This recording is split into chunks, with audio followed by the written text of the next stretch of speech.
This is Being on World of X Games.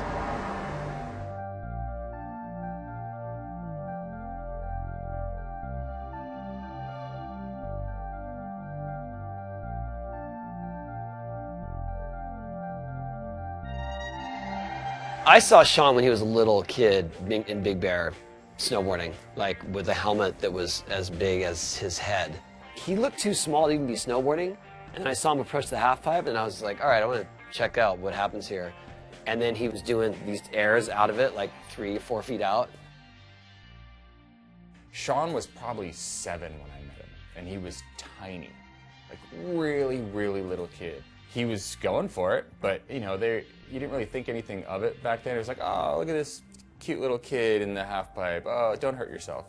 And then it wasn't for a while until we figured out like that there was something there other than some cutesy points. I was just like a product of what was around me at the time. Even going to Big Bear and Snow Summit, they were building the best courses. They had a half pipe with the tow rope, and then think about on the other side, Tony Hawk was like donating the vert ramp at the local YMCA where I skated every single day. So, I mean, I'm definitely a product of like what was happening around me, and what was happening was, you know, the best of the best doing their thing. Tough moves for Shaun White. He has been scratching at all the heels of the pros winning the big contests. And you know, he would love to take home a gold. You know, at that point in my life, I didn't fully belong in skating because of snowboarding. I didn't fully, you know, belong in snowboarding. I lived at the beach in like San Diego. So I kind of had this weird, you know, world that I lived in, and the only people that were the ones that I could count on were my family members. I think that maybe started the whole thing where Shaun was kind of on his own. Him and his mom and his sister, him and his mom and his brother, him and his mom and his brother, sister, and dad. Like they were always like this unit of themselves. His mom, Kathy, checking out his last and final run. This is Shaun's last chance to bust into the medal round. Families were like, your son's a cardiac kid, because I had my open heart surgeries when I was born. I had a heart condition. So they're like, you're letting your cardiac kid do these dangerous sports. You guys are out of your mind. Like no one really respected us or believed in us. And so not only did I want to win, but I wanted to like prove all those people that I was something. Because everywhere I turned, they're like, your son's gonna be uneducated, you know, bum on the streets because you're putting him out there in these sports that have no future in them. So I was trying to not only prove that I was somebody in this world, but then again, I wasn't just a kid, which was even harder because you're trying to stand on your own 2 feet, and it's like, even when I'm standing, I'm this tall. So I was, you know, definitely trying to earn my place, and I hated the fact that they're like, he's getting kid points, he's just, you know, like it was a sideshow thing. And then I had to make my point by doing the hardest tricks out there and actually trying to win these events. There's a big chip on that kid's shoulder where I need to be number one. I want to win. I always talk about how I could win, you know, the Olympics or something, and you could beat me in just a hand of cards later, and I'd be pretty upset about it. Like, I had him. I knew he had the pair. Like I can't really separate it. It's like one of my best and worst qualities.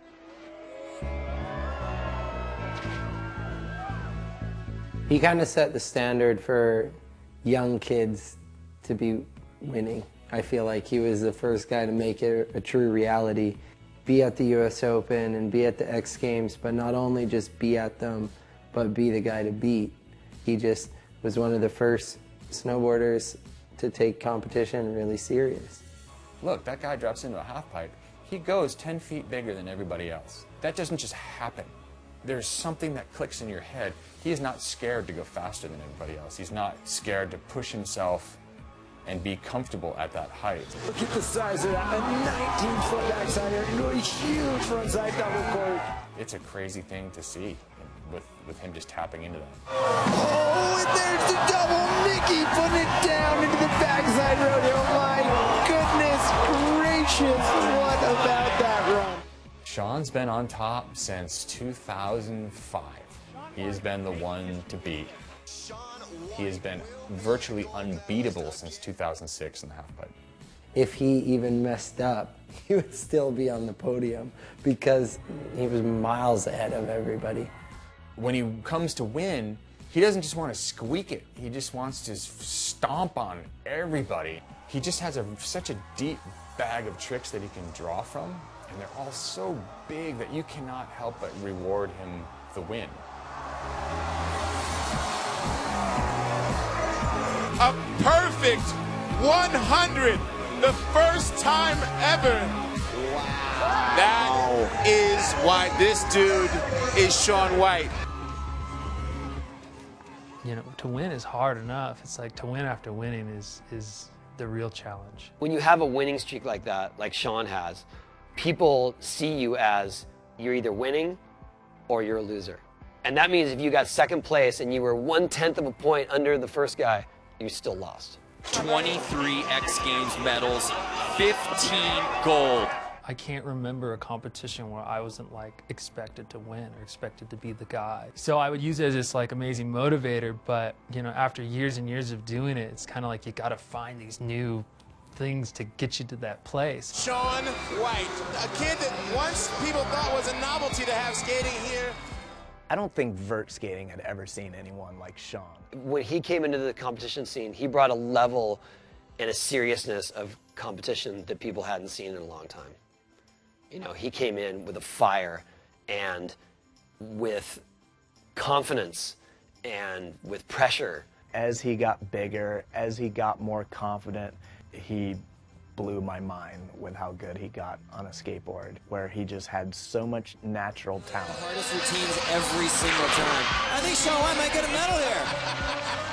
What I brought to vert skating was the ability to do like big flips and big spins, just because, you know, I knew that world in snowboarding. So I think it really separated me from a lot of the other skaters.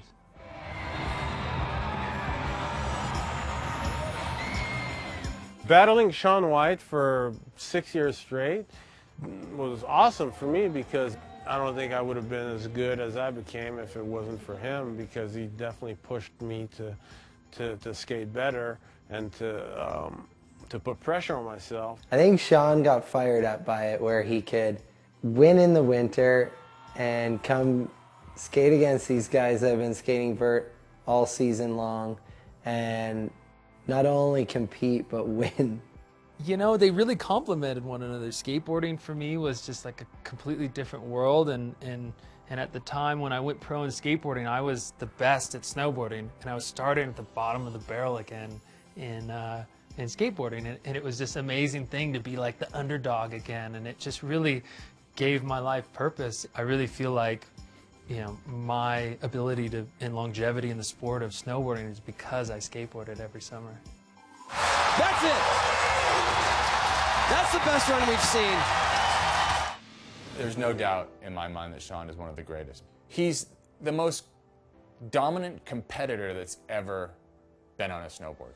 Absolutely. He should be respected and revered as probably the best dual sport, action sports athlete ever.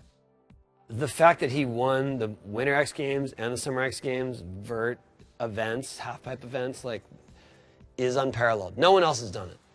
Maybe as the sport grows, we might see another one like Shaun in generations to come, but definitely as it stands right now, I don't think there has been or will be anybody as successful or famous or dominant in two sports as Shaun White.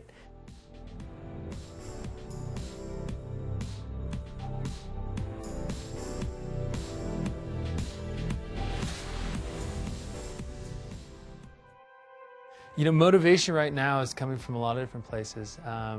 You know, having gone to the Olympics and won, and knowing what that feels like, and then having gone to the Olympics and lost, and knowing the experience that happens afterward, you know, people still came up to me and they're like, "You're the champ." You know, and it blew me away, because I just thought everything before that Olympics would be erased, and it's nice to see that, you know, no matter what I do, you know, I'll still be recognized for the accomplishments I've already, you know, had in the sport, which was really eye-opening for me. And now at this point, I'm like, well, you know, if I can go and win and people call me the champ, and I can lose and people are still pumped for what I've done for the sport, I mean, like, you can't really lose. So I'm having a lot more fun this time around. I'm more excited about it, and I've been kind to myself. I'm not doing slopestyle, I'm just doing half pipe. I'm just having fun. It's as cheesy as it is to say, I'm just really enjoying myself.